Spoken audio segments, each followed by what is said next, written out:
एक दिन राजा के दरबार में एक व्यक्ति आया जिसके पास दो गायें थीं। वह व्यक्ति राजा के सामने पहुंचा और बोला, महाराज, आपके राज्य में इतने विद्वान पुरुष हैं, आपके मंत्रिमंडल में इतने बुद्धिमान लोग हैं। मैं एक साधारण सा प्रश्न पूछना चाहता हूं। क्या आप मुझे यह बता सकते हैं कि इन दो गायों में मां कौन है और बेटी कौन?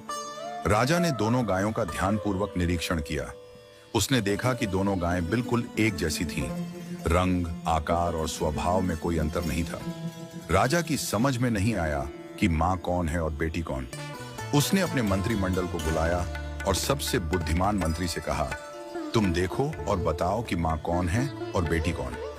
मंत्री ने भी बड़ी बारीकी से दोनों गायों का निरीक्षण किया, लेकिन वह भी उत्तर नहीं दे पाया।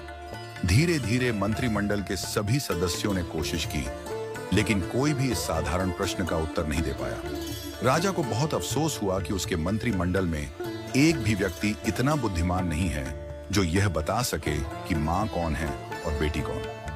जब सबसे बुद्धिमान मंत्री अपने घर पहुंचा तो वह बहुत चिंतित था। उसकी पत्नी ने पूछा, आज आप इतने परेशान क्यों हैं? क्या हुआ?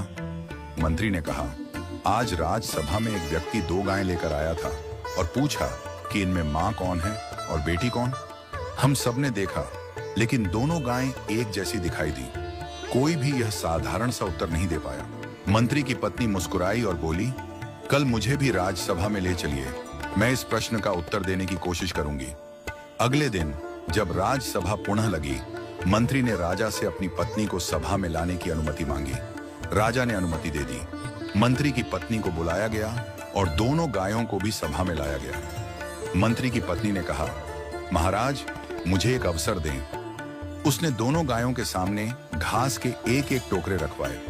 जब दोनों गायें घास खाने लगीं, तो थोड़ी देर बाद मंत्री की पत्नी ने घोषणा की, यह गाय मां है और यह गाय बेटी है। वह व्यक्ति जो गायें लेकर आया था, उसने तुरंत सहमति जताई और कहा, आपने बिल्कुल सही पहचाना।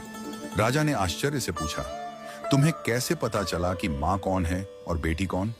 मंत्री की पत्नी ने समझाया, जब मैंने दोनों के सामने एक जैसा घास का टोकरा रखा, तो जो बेटी थी उसने जल्दी जल्दी अपनी घास खा ली और अपनी मां के टोकरे में भी खाने लगी। दूसरी ओर मां ने घास खाने की गति को धीमा कर दिया, आराम से खाने लगी। एक मां ही इतनी निस्वार्थ होती है कि खुद भूखी रहकर भी अपनी संतान को खिलाती है। इस कहानी का संदेश बहुत गहरा है। जैसे एक मां निस्वार्थ प्रेम करती है और अपनी संतान की भलाई के लिए खुद को त्याग देती है, वैसे ही ईश्वर भी हमें बिना किसी अपेक्षा के सब कुछ देता है। हम सब ईश्वर की संतान हैं और उसने हमें यह सुंदर सृष्टि निस्वार्थ प्रेम से दी है।